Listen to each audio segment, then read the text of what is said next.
I appreciate that. Absolutely. That's helpful. We need a Truth and Reconciliation Commission in the United States. Yeah, I Um, hear that. I hear that. never gonna get one. Never gonna get it, never gonna get it. Oh, wow. In the past, why bother?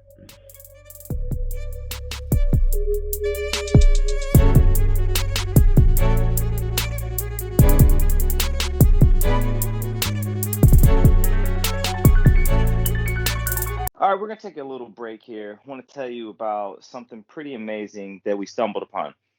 A little ways back, we interviewed this amazing dude, Kwame Bowen, and he shared with me after the episode that his mother is a poet. And what's awesome about that is that he has all of her writings and all her poems, but what he doesn't have is her reading them. That inspired Keith and I to then start recording videos for our daughters. And as we started recording those videos, we started running into the challenges of where are we going to send them to our daughters? How are we going to get them to them? Where are we going to save them? Is it going to be Google Drive? Is it going to be OneDrive? And then along came GiftPod. It's an audio memory that you can record and give as a private podcast. What they're going to do is edit, add music, and produce the audio that you provide them into a professional podcast that you can share with your family members for any purpose. We use it for our daughters in the future. All right, so check it out. In the write up for this podcast, you're going to see a link to GiftPod. If you use promo code MIC10, you're going to get a discount. And leave some amazing memories for your friends, family, loved ones, maybe for yourself. Why don't you time capsule this for yourself? I don't know. So check them out.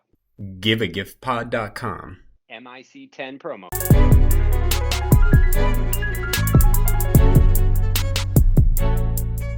Welcome back. I am your co-host Keith with my man Rodney and our guest today with Leona Maple. Welcome to the show, Leona. Hello, thank you for having me. Thank you for joining us. Now, Leona also goes by she or her, is a South Asian queer intersectional feminist and diversity consultant. She is all about making space for her fellow BIMPOC folks and queer folks. Now, if you don't know BIMPOC, that's Black, Indigenous, Mixed, and People of Color. She does this through building communities and streamed shows aimed at growth in these marginalized communities, as well as through consulting work. Leona's first brush with intersectional feminism was in a Facebook group where other women of color educated each other on important concepts to reduce each other's emotional labor. And since then, she has eagerly researched and read countless articles on intersectionality, including works by Bell Hooks, Kimberly Crenshaw, and W.E.B. Du Bois. Now, Leona's passion for building safe spaces for BIMPOC and similarly marginalized communities stems from experiencing the healing effects of these spaces herself in a BIMPOC-only group that would meet in person in a private room. Having an opportunity to let your guard down as a woman of color is incredibly rare. Now, Leona actively seeks out people of color and questions when this community is missing from a space. She is most proud of building a thriving BIMPOC community with Welcome to the Party, where Leona was a community Discord moderator, and she now runs Vibrant Legends with the Dicey Amazons. In addition to her experience in inclusion and diversity, Leona has also a communications background. She graduated from Simon Fraser University with a BA in communications in 2019. Her degree gave her opportunities to examine the crossroads of intersectionality, feminism, and communications. She has worked with magazines, marketing teams, nonprofits, and small businesses on a wide array of things such as press releases, marketing, event management, social media marketing, consulting, writing, and publishing. And as a member of her local South Asian community, Leona is intimately familiar with South Asian diaspora's cultural behaviors, Hinduism, Indian history and culture, and much more. Whew, got it. You nailed it. Got him. All right, so let's just jump right into the deep end on a conversation here. Sure. So it's mentioned in your bio that one of the original concepts of the Facebook group that you were a part of was to reduce each other's emotional labor. Mhm. Labor, because you're from Canada, spelled with a U. I wrote it with a U, unknowingly. I'm like, label. Just so we're all clear that you're from Samantha. We have been talking about this in various forms quite a bit lately. We just did last week. So from your perspective, what is the emotional labor? Emotional labor, it's always kind of been described as women's work, quote unquote. It's, it's the stuff that we don't get paid to do that's work anyways, running around after the kids, keeping track of everybody's calendar, being there to support each other, when your partner is having a down day, all these things are emotional labor. Another form of emotional labor that people of color and other marginalized communities experience, is the emotional labor of having to explain stuff, and explaining something that's really like exhausting to you, constantly having to talk about, racism and, prejudice acts that you've experienced, for example. And I touch a lot on race and racism. That's kind of the touchstone that I use to talk about things and give examples. So if I keep coming to that, that's why. But things like that, and having to repeat yourself to people and be like, no, this is not okay. This is not okay, can become exhausting. So that Facebook group in particular, was trying to teach, was honestly quite an aggressive space. It was a lot of very angry, tired women of color that were trying to teach each other to be good to each other, right? And to not, just come in and start asking questions, but do the labor and the research first so that you're not necessarily taking energy from another person, right? So it was a really interesting experience because as aggressive as it was, and it made me really feel like I had to really learn quite quick. It was also very enlightening because I was able to understand so much about Black women's struggles and, other South Asian women and our struggles, and kind of see how different communities of people of color interact with each other. And you could kind of see how anti-Blackness was within the South Asian women that were there, and you could see the model minority myth and how that kind of started to play into that. So it wasn't the healthiest of spaces, but it was a very fascinating look because it was such a concentrated little way of seeing all of these different communities of people of color kind of all in the same space. So you say it wasn't the healthiest of spaces, and I was thinking about the aggression. What do you like? I have some ideas, but what do you think caused why was it such an aggressive space? Like what caused that? Yeah, I think it's just people are tired. And when people are tired, like this, and this is something that I keep coming across a lot, is that a lot of the time marginalized folks are just tired. And, they don't really have the space to be patient anymore. And when you don't have that space to be patient and you're so exhausted with the world because it's so exhausting just trying to get through your day, you're not going to have kindness for the next person who comes along and asks you a question because it's the question that you've heard 100 times before. You're just going to be like, why don't you get it? Like, stop asking me. Like, like it just comes out like that. And that's it. I've had it. That's it. Right. Yeah. You're the straw. Yeah. It's, yeah, I mean, that's kind of what I was thinking. And also it's like not having those spaces in the normal world. I mean, for me, I kind of sort of have it with my family. We talk about things as things arise ish. But like not having a normalized space to talk about them. So like when I get in one, it's like, what do I do with my hands? I'm angry and I can be angry here. So do I go all out, or am I like super positive? Or if I'm too positive, how is that going to get looked at by the group? And it is so when you say the unhealthy, like how did that balance out? What was I mean, you mentioned some of it, like the model minority myth and anti-Blackness, but like what else? That was kind of it. I was very aggressively educated, essentially. And if I did say something untoward, you were expected to self-critique and apologize within the group. And like it was, if you didn't apologize, you would get dogpiled on. And just like it was a space that I didn't stay in for very long because it was so terrifying to be a part of. And it's like, shit, if I open my mouth, like I might get all of these people being angry at me, and I don't know if I really want to do that. But the time that I did spend there, I kind of, kept my mouth shut and just did a whole bunch of reading about what all these people were saying, and that part of it was really helpful. So I don't know if that group is still around. I don't know if it survived, but what was like snap cancel culture, right? Like thinking about the nuances of these conversations. What was the purpose for that group in of itself to exist in that way? It might not have been for you, but was it for everybody that joined? Yeah, I think the original intent of the group was women of color supporting each other, right? And so it was a place where women of color within the local community could ask each other whatever they wanted. Hey, I need recommendations for this. Hey, I need this. But at the same time, there was a lot of this aggressive feminist education happening of like, hey, don't ask questions like this, or hey, don't do this, like, hey, don't do that. So I think it had really good intentions, but it's in these spaces, you really have to be very mindful of how you organize and structure things, because it can get off the rails pretty quick. Just because I think, it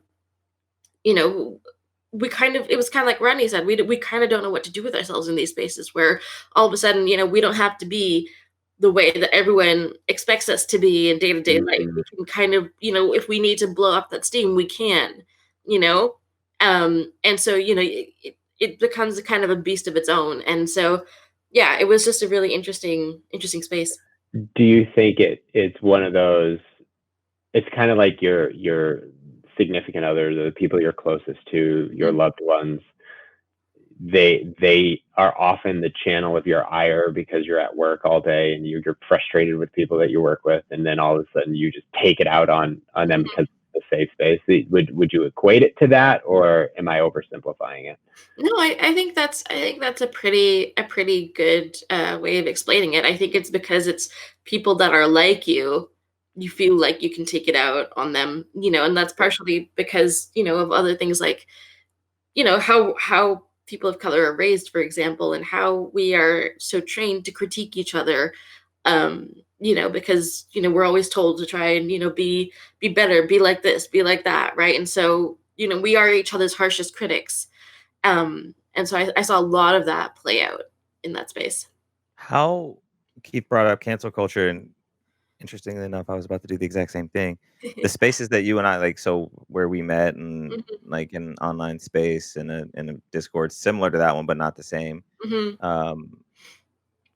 Cancel culture is super, like we see people get canceled pretty frequently. And then in the Twitter world, media in general, how do you think about cancel culture? What do you think of it?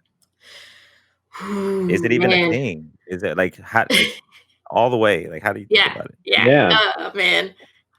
Y'all are speaking right to my communications major brain, so I'm going to try not to go too deep down the rabbit hole. Go as deep as you need to. Cancel culture, man, it's so like, it's such a like buzzword. It's like, oh, cancel culture, but look, what does that actually fucking mean? I'm sorry, I don't know if I'm allowed to swear or not. You are absolutely allowed to fucking swear. Okay, all right. Yeah, that's right. Watch your fucking mouth on our podcast. Honestly, what the hell is that supposed to mean? Like, I have no idea what cancel culture is really supposed to mean, other than this idea of people getting canceled. And I think some people do need to be canceled. Do I think it goes too far? Absolutely, because people dogpile and, once you're canceled forever kind of a thing, right? And that never leaves you, right? Well, what if that person actively tries to make amends and is doing better? What happens then, Are some people shitty and need to be canceled permanently? Absolutely, right? So for sure, that needs to happen. But I do think there is, particularly within like the tabletop RPG community, which is kind of where I come from, there is a lot of cancel culture, and there is a lot of, people that get really angry, and, a lot of dogpiling that happens. But at the same time, it's not, I don't want to invalidate that culture, because you know what? There's a lot of people that are angry for really good reasons. And there's a lot of reasons why people are being called out, and they're not unfounded, especially when marginalized communities are speaking. It's so important to listen to that, because it's not without reason. People aren't getting canceled without reason. If someone's calling me out, they're calling me out for a reason, because I've done something wrong. Should I be canceled permanently? Depends how bad I fucked up. If I did something really awful, yeah, I should be probably canceled for the rest of my life. But if I made a mistake and I'm willing to make amends and I'm willing to repair and do better, I think that's someone that deserves a second chance. So yeah. So lots of things there. One of them, dogpiling. Can you how do you describe dogpiling? I've seen it happen, but like, how do you describe it? Ah, man, I think for me, I see it as like, it's when people just kind of jump on each other on top of the bandwagon, and it's like, you're a terrible person, like, like, how dare you? And it's just like, you should have known better. And it's all these people kind of jumping in to kind of continue attacking you, or, to continue fighting. And it's one thing if someone is being obtuse and not understanding and not listening. But when someone is actively trying to listen and learn and people are still jumping on top of them, that's really hard for me to watch, because that's just not right to me. How do you gauge? Sorry, Keith. I just along with the dogpiling, because this apologies, sincerity, authenticity, response. I've gone down the threads on these things where places probably shouldn't be, but let's say I'm there, and so people are saying things like, the apology, like there's no such thing as a good apology, or that it's a canned, forced apology, and I've read a couple where I'm like, oh yeah, that seemed good, like as good as it can be from a written statement. I can't see you, I don't get the body language and the intonation and all that kind of stuff, but it seems like the dog pile, like psychology of dog piles, kind of a mob mentality where it's very witch hunty at a point where it just flips a switch, and it's like, well, we have a trial for you, and that trial is you're going to give an apology. Now, if you give an apology like this, you're a witch, and if you give an apology like this, you're a witch. So yeah. Absolutely. Yeah. No, and it's, whatever you do is never going to be enough for some people. That's something that I've learned, it's inevitable that you're going to mess up. I think that's inevitable of everyone. You are going to mess up. You are going to make mistakes. And so taking the time to stop, to listen, to learn, and to apologize properly and do better are important, but it's never going to be enough for everyone. Right. So a lot of people are going to be like, that's not good enough, and that's kind of just how it is. One of the things that I've learned is that you really can't please everyone. Facts. Cancel culture is this funny thing. First, it's terribly oversimplified, and people are oversensitive to being canceled. It's one thing for a celebrity to not be able to work because they've been canceled and they've tried to make amends and they get let back. Or don't get let back. Like that's depends on what they get. Like that's real cancel culture, in my opinion. Yeah. The online cancel culture is this group that I want to be a part of has told me I can no longer be a part of them, and whether they accept you back or not, that's actually something that's happened forever. Yeah. Like that's part of being social. It's just now we're in this age of 700 people can do it in your little group versus 5 people at your high school that no longer welcome you into their group. And you have to go and become a better person. And 10 years later, you've got all your other new groups. It just works faster and it's bigger, and we just aren't psychologically meant to handle it. Yeah. But everybody's so afraid of it. Yeah. For like weird, silly reasons. Like I'm afraid to be canceled. Because Leona just said it. Like you don't get canceled for nothing. Like you have to do something. Sure. And it's got to be a component of it. Somewhat significant. I will add to the online culture, there is doxing. People do get doxed, and that does go into the canceling of their work, and that's awful. Personal attacks and all kinds of stuff. And again, most of the cases I've seen of that have been people doing pretty extreme things. Now, I'm not saying that doxing is the right way to handle it, but it's not somebody just saying something. Like it's a far more extreme case of something happening, and somebody saying it. I think, Keith, people see that, to your point, I think people see that happen, or they see a comedian get canceled for something they did, and they're like, oh God, I don't want to get canceled. It's like, well, first of all, nobody cares about you. There's a great story I heard, and I don't have all the details in my memory, but there's a small town somewhere in the Midwest. People were interviewed. Small town, low crime rate, all that other stuff. There's actually a pretty it was all about crime in this interview, and people in there were like, "Oh, crime is out of control. Not here, but crime is out of control everywhere else." And what ends up happening is people end up locking their doors more. Crime is not bad there, but they still lock their doors more. They're worried because of what's happening across the country and what they see happening here because of our limited ability to actually process and parse details and information. And we create this space like, what's happening in Portland? Oh no, my small town here in Ohio, not going to be the same thing, right? Whatever it might end up looking like. But we conflate those. We create these stories, and then we worry about these things. You said something though in all of that: train to critique each other as marginalized community. Tell me, can you dig on that a little bit? I hadn't heard that before.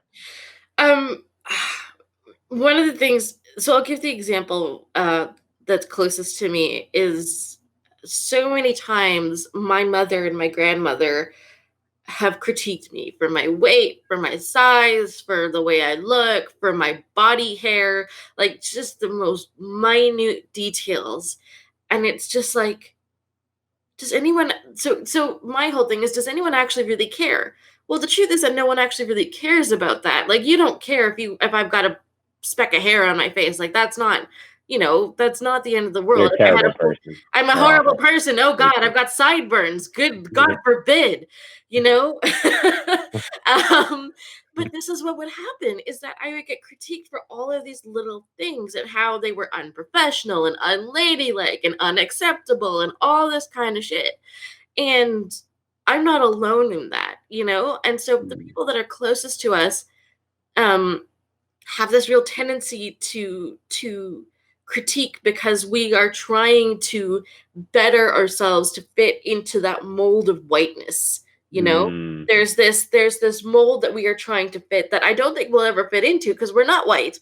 But that we are trying to achieve. We're trying to reach this acceptableness, this quote unquote, hegemonic acceptableness of like, oh, okay, like you're a normal person because you're towing the line, you're doing all this stuff right. And so it's something that I think happens to people of color amongst each other and between groups as well.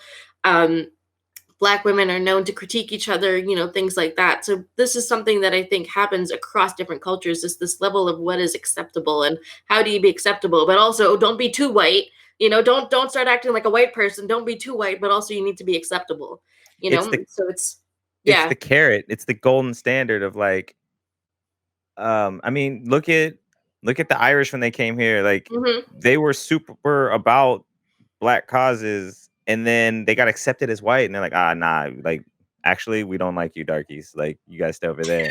And this is where the model minority myth kind of came from here, partially in the States. Like, if we can give you whiteness, then you've made it.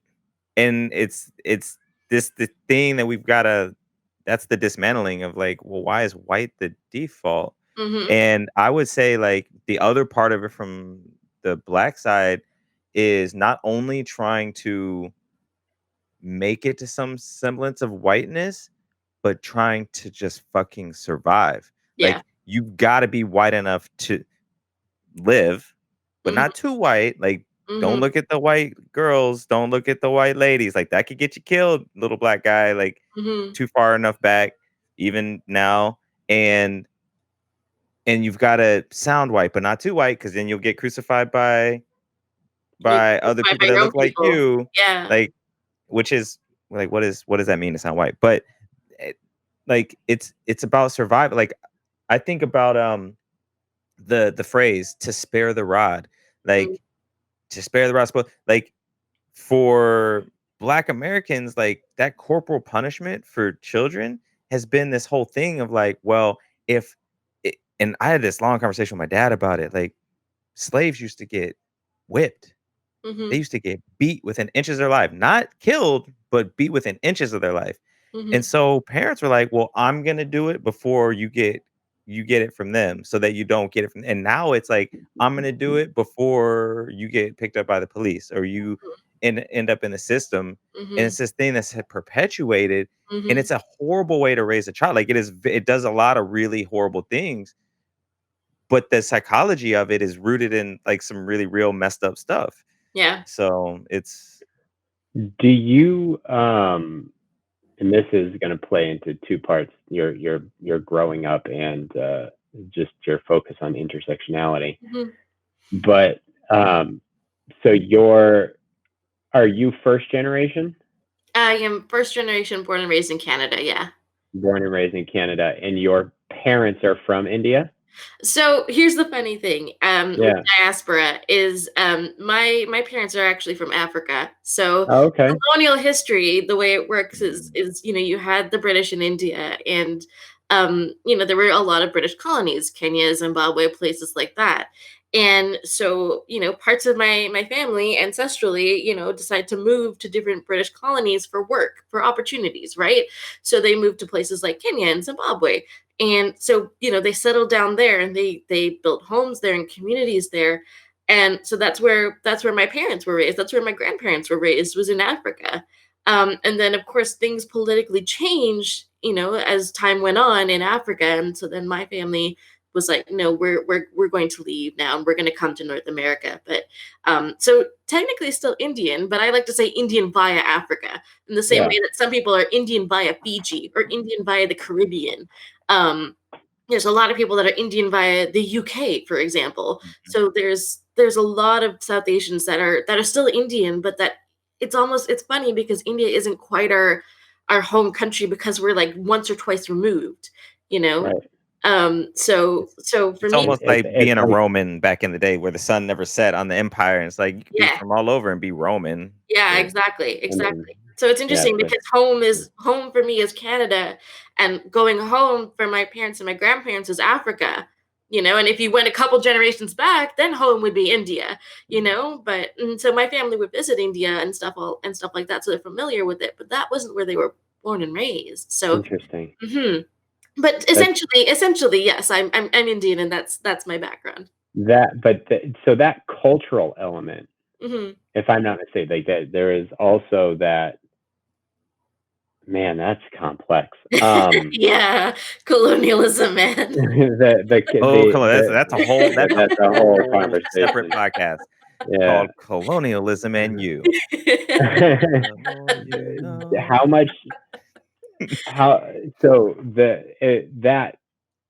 But really, I mean, sorry, real quick, Keith, that default whiteness thing we were just talking about, like colonialism, like there's a reason for, and it's also fairly cultural Mm-hmm. To have that level of criticism. Mm-hmm. So then you add on top of that, like, what was it like for you growing up? It is weird. It was so weird because I was this kid who was suddenly straddling these two massive cultures. I was living a North American world and living this North American life, but I'm in a South Asian household where I'm expected to be very South Asian. I'm expected to do things that are, traditional to my religion and traditional to my culture.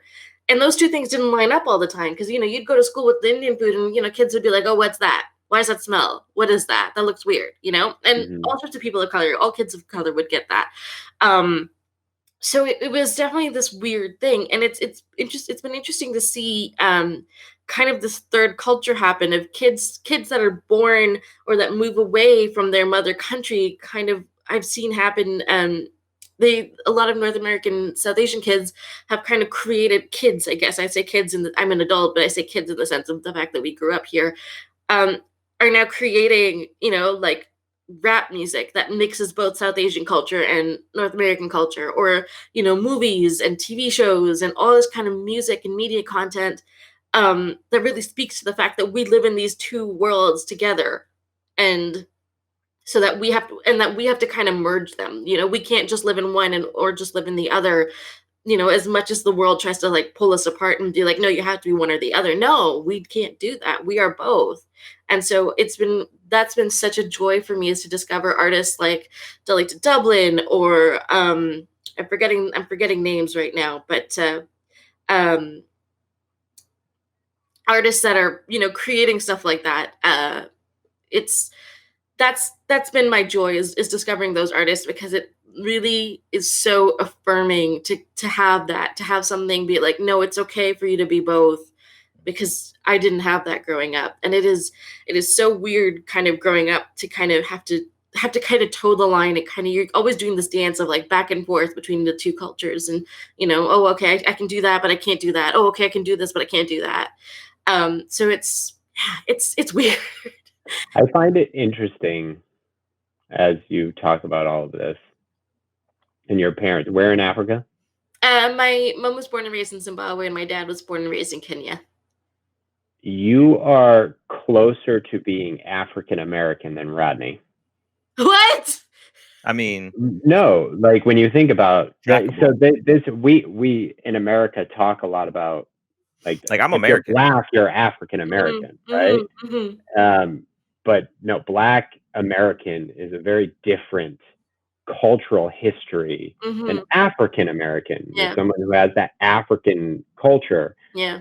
But then because of colonialism and all these other things, like you, if I'm not mistaken, you identify as Hindu and Indian, even though your family and grandparents, so you're direct from Africa, right? Yeah. So, but we in America wouldn't look at you and go, you're African American, when in essence, you would be, right? A good example, one of my really good friends, Tarek, in college, he's Egyptian. Like his parents were born in Egypt, his grandparents, his great-grandparents, he is Egyptian. Now, there's like a lot of Egyptians don't consider necessarily themselves African. There's a whole thing there. But like when he applied for loans for college, he could not get a loan as an African American.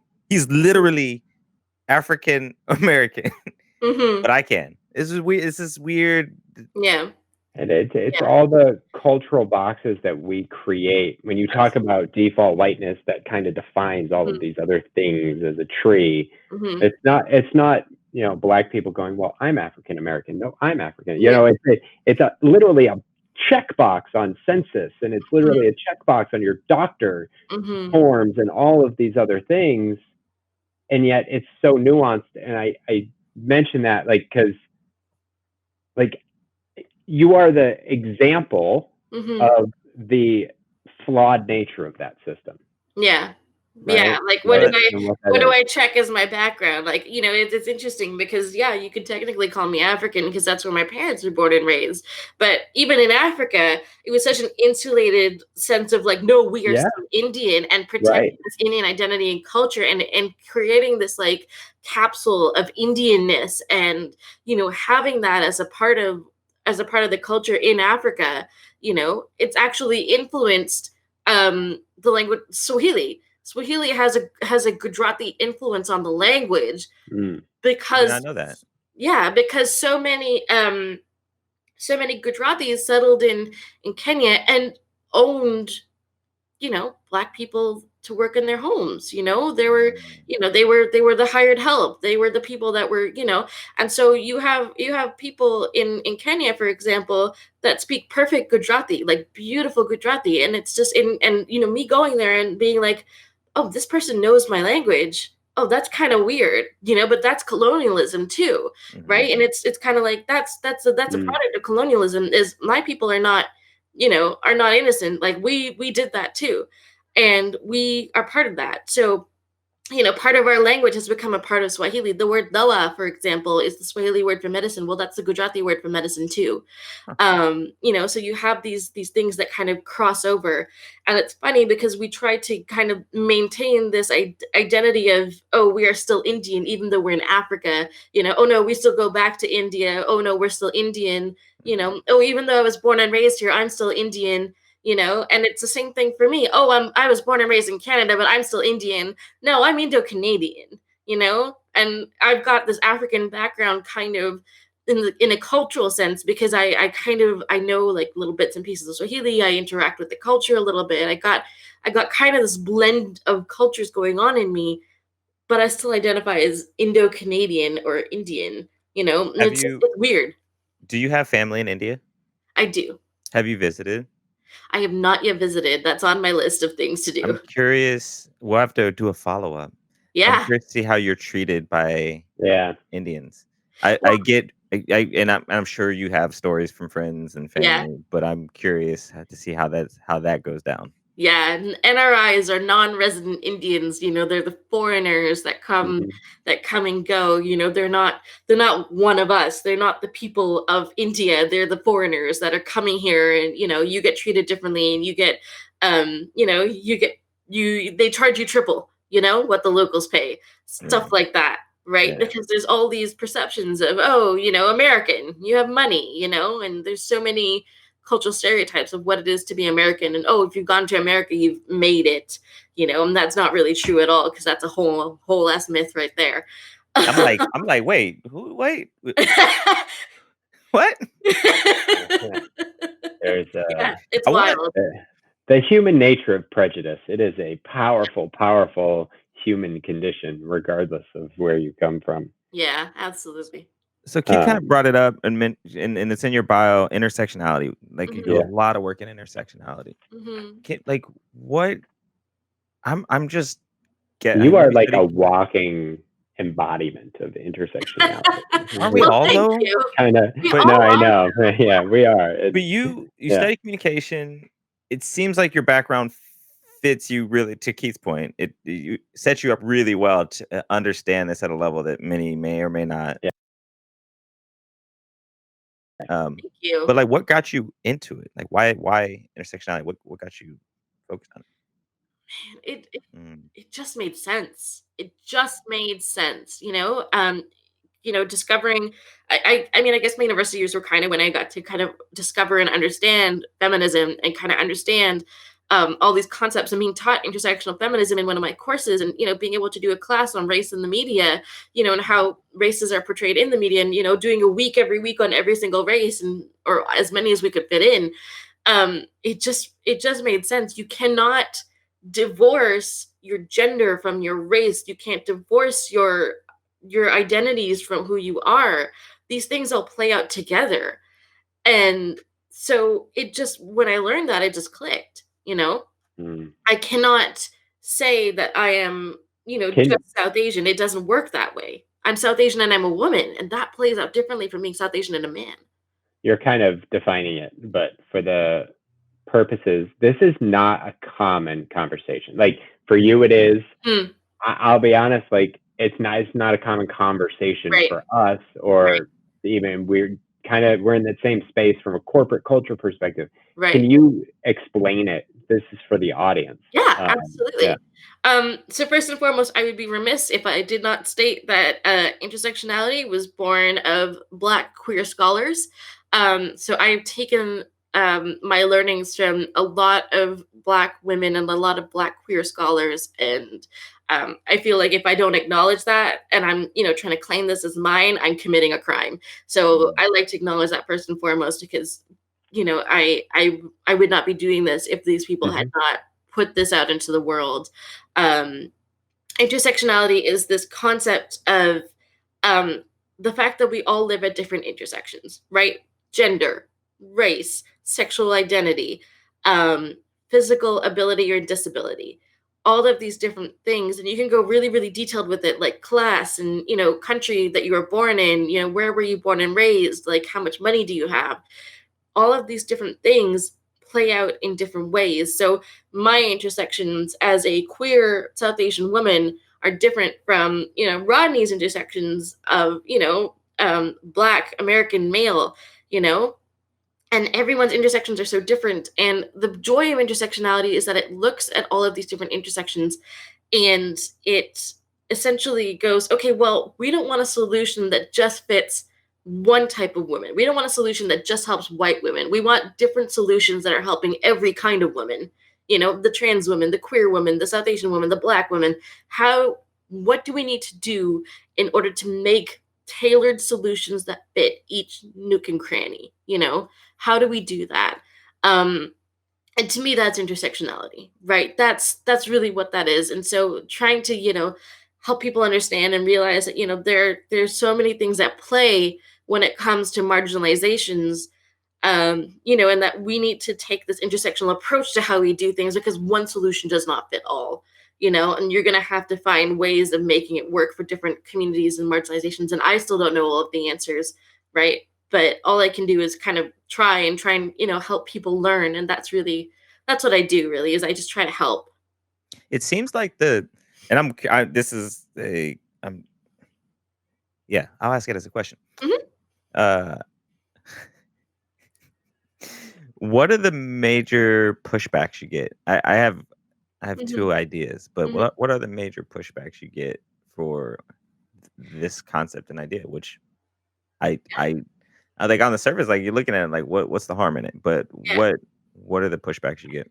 I think white feminists are the pushback. You get a lot of hurt white feelings where White it's just like, fragility, white fragility, because it's just like, oh, but I'm a feminist. So like, what do you mean? Like, I'm trying to do things for the betterment of everyone. What do you mean I'm doing things wrong? Or it's like this concept, this kind of pushback of like, oh, I don't think race matters. Oh, I don't see that, like, oh, that doesn't matter anymore. Well, yes, it does. Yes, all these things still matter. They all still play out. So those are kind of the bigger ones that I get. But for the most part, I'm pretty lucky. A lot of the people that I come across are receptive and willing to listen. So I'm pretty lucky that way. The doing things wrong is an interesting conclusion that's often drawn. It's like, it's not that you're doing it wrong, it's add to what you're doing so you do it better, right? Like there's always ways to improve versus, oh, I'm wrong and I'm bad and I'm all of these things. It's always an interesting conclusion that is easy. It's easy to jump to, but yeah. I think that's my first thought on the pushback is that it's human nature to simplify. And that what you just described, like we need different solutions for different people. Like that's not simple. That's complex, and we're not built to, in general, think like that. We're capable of it, but it's kind of the lazy, takes a lot of effort. Yeah. Which leads to the question. So you said, so how do, because I hate the term slippery slope. So that's the first thing that came to my mind. So I'm acknowledging it outside, even though I don't have to, because you wouldn't have known it if I used a different firm. At what point, like, how do we accommodate those different intersections insofar as that we can't accommodate every individual? Like systems have to be put in place to accommodate. Like, how does that work to make it possible to do? Does that make sense? Absolutely. So let's say that I'm putting together a book. Let's say I'm putting together a tabletop RPG book. I'm putting together a book. I've got all this beautiful art in it. I've got, this fancy graphics and this fancy text. And I put up this beautiful published book. Well, that's great. But that book can only be interacted with by a small percentage of people. Maybe it's the majority of people, but that's still a small percentage that you're missing. So what happens when you put out a printer-friendly version, or a version that's in a font that's easier to read, or a version that's screen reader friendly, so that people that cannot see with their eyes can still experience your book? What happens when you put out an audiobook? What happens when you put out a Braille version? What happens when you do all these different things?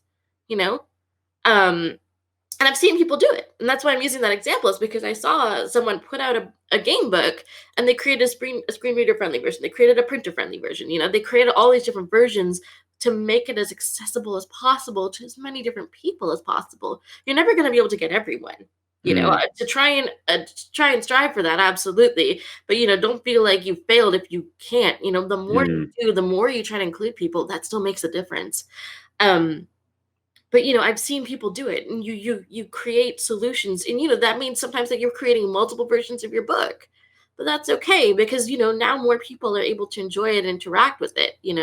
The screen reader friendly version, they get to hear about the art. They get to, it gets described to them. So they're not losing out on anything. They're just interacting with it in a different way. So it's things like that, or it's things like, another really big example is policy, right? When policy, like laws are made, but they're made to benefit just white people, that is a thing that has happened time and time again in history. Is laws that benefit white people that don't benefit other communities. In fact, they are intended to disproportionately negatively affect other communities for the benefit of white people. Exactly. And so that's another example of something where intersections weren't taken into consideration, or it was probably, it might have been done maliciously, but sometimes even the best of intentioned people can create these policies that miss out on these different marginalized communities. And, all of a sudden, oh, hey, we put this in place. Hey, it's meant to help us. And you've got marginalized communities sitting there going, no, that really doesn't help us. But when you bring in all these other voices to the table, all of a sudden you're creating something that works for a wider variety of people. And the same thing happens in the workplace. When you have a diverse workplace, you suddenly have this much richer resource of people to call upon, to provide their knowledge, to provide their insight. And all of a sudden, whatever you're working together on as this diverse workplace becomes that much richer for it. Which, by the way, makes the stuff you make that much more marketable. It's easier to get to different people. Yeah. I as you were talking about the tabletop role-playing book, I just in my head, I'm just like seeing all my D&D books, and I'm like, oh, that was created by 2 white dudes who love Lord of the Rings, and which I love Lord of the Rings, but you can very much tell who the book it was. They wrote the book for them, which is cool. It's just there's a lot of people left out of those original versions and some of the newer versions, and now as people are starting to actively talk about this and think about it, what's being created is more robust, and the stories change and the stories evolve and the people involved in those change, and that's one of the outputs of it. Exactly. This concept really, we've been talking about this lately, so it's fresh on my mind, is identity. How do you identify? If I asked, who are you? What is your identity from your perspective? And this is leading to a follow-up question, but I'm not going to ask that double. There's a reason I'm asking this. Yeah. So I identify as a South Asian queer able-bodied woman. And that's the overarching plot of how I identify. So when I add, so that identity, that's how you live your life, that's how you see yourself. Yeah. Inside and out. Yeah. How do other people identify you?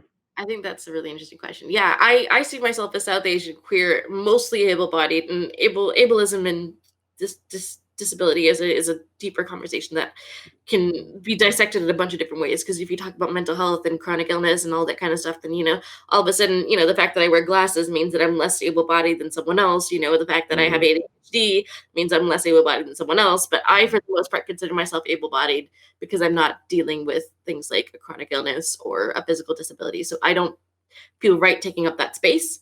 And I think most people would perceive me as able-bodied. So that's why I identify that way.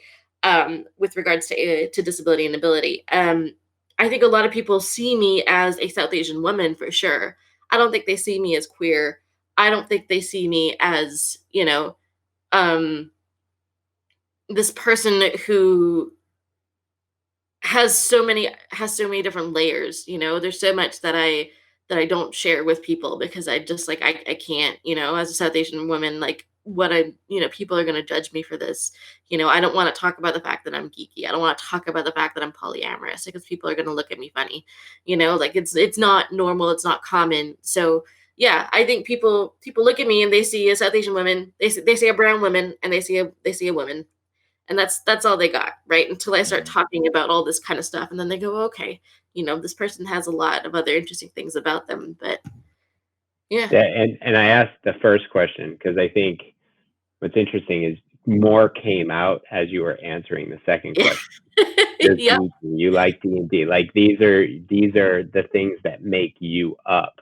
Yeah. And I think what we often do is we project what we think of others to simplify. And it's these are our groups, right? Yeah. We got a black male, got a South Asian female, and a white male. And we are now the representatives of those communities, right? Yeah. When you talk about intersectionality, it's really getting at the heart of like, what is your identity, and how do we accommodate people for the worlds that they live in, not the worlds that I live in. Absolutely. So you had said something earlier about making a difference in the world before all this started, and so we're talking about intersectionality, your work there, your consulting, and all that work. How do you? I want to get into the really good side of it, but I want to get into the potentially dark side of it, where like it's hard, and there's a lot of days where it's like you feel like you're scratching at like one of those little lotto scratcher things, but it's like the size of the earth, and you can't even get through it. But like, how do you balance it? Or first of all, do you even feel like that ever? And then like, how do you balance the progress you're able to make and feeling happy with making a difference? Absolutely. I think I definitely feel like that some days. It's very easy, I think, to become overwhelmed with how much work there is to do, whether it's the environment or whether it's human rights or whatever it is. There's so much work that needs to be done all over the fucking planet, and it's so easy to take all of that weight onto your own shoulders and be like, God, like I need to do more. Well, no, there's how many billions of us on this planet? 7.6 or 4. Yeah. I don't know. But all of us need to pull our weight, and we all can only do so much without burning ourselves out. So first of all, do what you can. Do with what is in front of you, right? Do the impact where you can. You can't fix everything. I can't fix the environment, but I can do my little bit. But I don't focus on that because that's not my thing to change. What I focus on is race and racism in particular, because that's the thing that I feel most equipped to change. Absolutely, some days that I'm just like, there's so much to be done, and some days, I get things from clients that are, really well-meaning, and they're like, oh, I'd really love your feedback on this, and I read it, and I just go, Jesus Christ, like, what am I reading? Holy shit. And I have to get up and walk away from the computer, and I go vent for like an hour to someone else, and I'm like, you'll never believe what I'm reading. Oh my God, like, I can't believe they wrote this, and I kind of... And that's because you do some sensitivity reading, right? Like you help people clean up what they've written and make sure that they're not just blatantly stepping on lines, like it sounds like whatever you were just envisioning was doing. Exactly.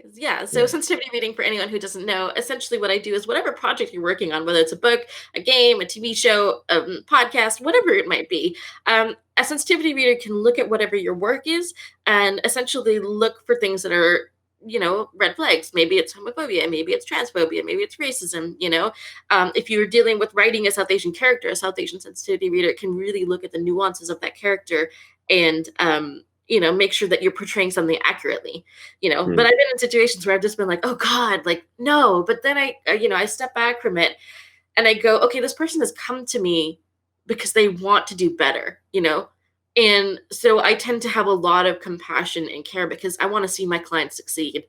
So I'm able to sit back down, and it might take me a couple drafts, but I will write that email back and I'll be like, hey, I see what you were trying to do. Or sometimes I email them back and I'm like, what is your intent here? What is your goal? Like, what are you trying to say? Tell me what you're trying to say and I'll help you get there.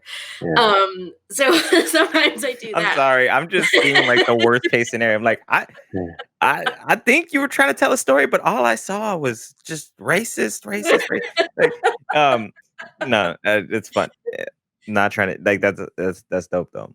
But honestly, I've been there where I've been like, I think you're trying to tell a story, but oh boy, that's not a story you want to tell, and I've had to be like, well, let's do this. Let's pivot this way, and most of the time, I've actually, not most of the time, all the time, I have people come back and they're like, oh, I'm really glad you said something, like, okay, I'm going to change it this way, or I'm going to do this. And, so it works out. I'm gonna go, Keith, because I bet you're gonna ask what I'm gonna ask. I'm going. I know you are. I know you are. Because I want to go more into this whole making a difference thing. That is still important. Pin in that. But you just said something here We have 8 minutes. Just I know. So Okay, where so you're like about to go, we're not going back to that today. Let's so there's like two level components set. here. It's like so you Yeah. said the compassion.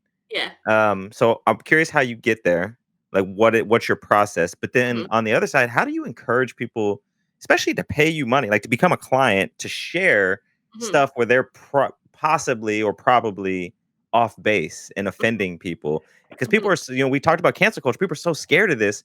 Yeah. Yeah, you got people paying you to like. I mean, and maybe that's because they want to sell a product and they realize that that's Mhm. detrimental to their brand. But Mhm. like, I don't know.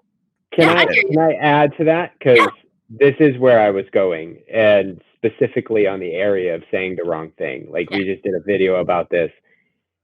Everybody's like, political correctness, the backlash on it, right? It's because I want to say what I want to say, and there is the bit.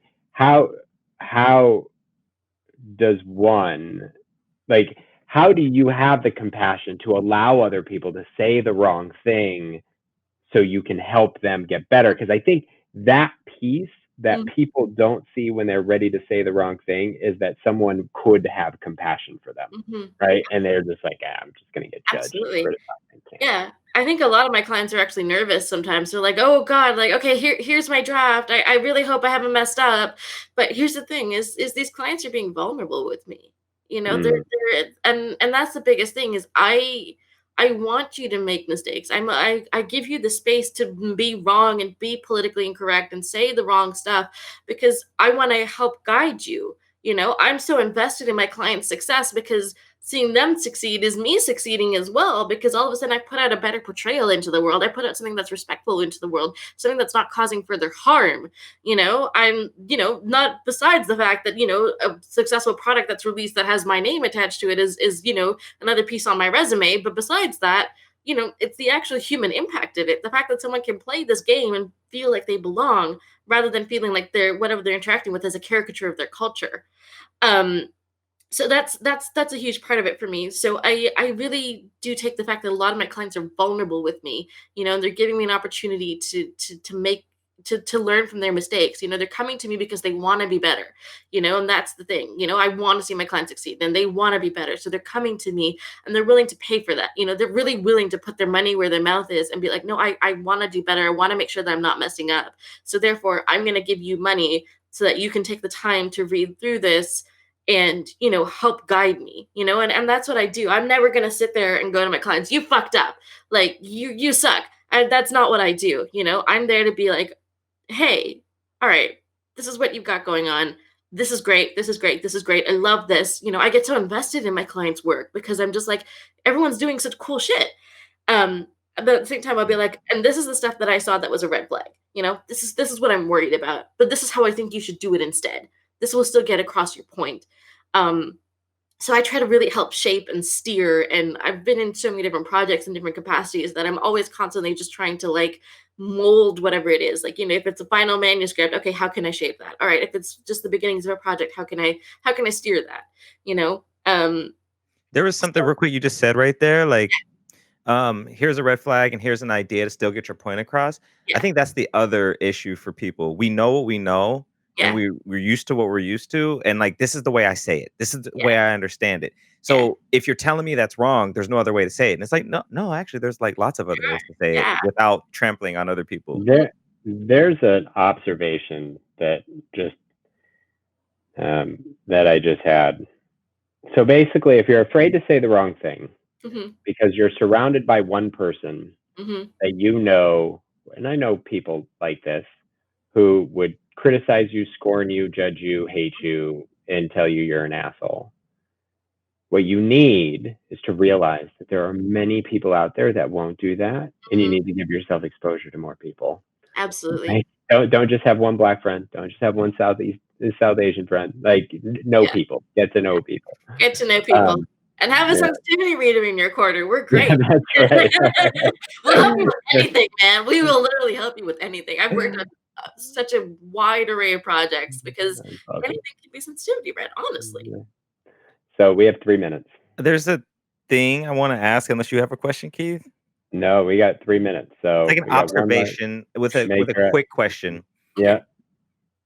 Something that I've noticed in the I guess year and a half that I've known you and we've interacted, there is this humble confidence, and it's like a strong confidence, but it's not overbearing. It's just like, like you show up no in a doubt. space and you just like own it. Yeah. And we just talked you. about you asking for business and like asking being such an important thing. And I remember when we talked on the phone last, like you said the same thing, like you got to ask. And my question is, like, what would you credit that to in your life? Would it family, your parents, like just something you found as an adult? Like, where's that come from for you? I think it's honestly, I love going to events and hearing from successful people. You know, like panels of like women's workshops where there's a bunch of women on the panel and they're like, this is what I did with my business and things like that. And a lot of times the advice that they give is just to ask. So I think it's just a habit of successful people is just asking. Well, I don't know, but I'm very flattered.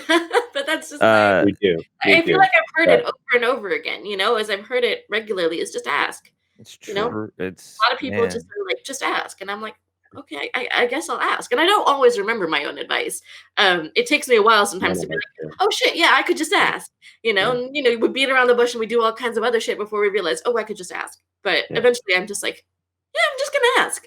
It doesn't hurt. So we unfortunately have to wrap this shortened interview because Alienware. I'm calling you out, Dell. Fix your pasting process. Anyway, Leona, thank you so much. This has been a long time coming. We will do it again. We will do more. Absolutely. We will be connected. Now that this audience is yours, we always like to ask, what would you like to leave them with? Oh man. I'm going to quote the last couple of lines from Desiderata by Max Ehrmann. With all its sham, drudgery, and broken dreams, it is still a beautiful world. Be cheerful. Strive to be happy.